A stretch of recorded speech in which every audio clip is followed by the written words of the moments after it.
તાપીના CRPF જવાનનું સન્માન કરાતા ગામ લોકોમાં ખુશી જોવા મળી। મુકેશ ગામિતના સન્માનમાં વ્યારા ગામ લોકોએ બાઇક રેલી યોજી હતી।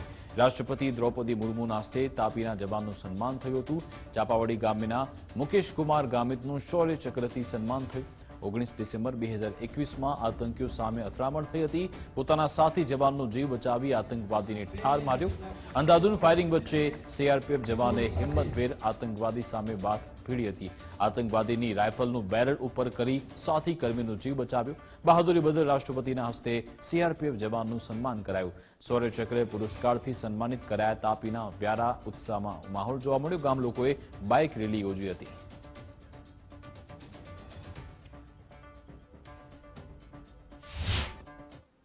આ તકે હું ખૂબ જ ખુશીની લાગણી અનુભવી રહ્યો છું અને ગામની તરફથી બધા જે વડીલો સરપંચશ્રી સાહેબો તેમજ પોલીસ સ્ટાફ તેમજ ઘણી પબ્લિક આજે મારા સન્માન માટે આવી છે એ માટે હું ખૂબ જ ખુશ છું અને મારો પરિવાર પણ ખૂબ જ ખુશ છે અને આ સન્માન મેળવીને મારા ગામ અને મારો તાલુકો આખો જિલ્લો એ આ ખુશીની લાગણી અનુભવી રહ્યો છે।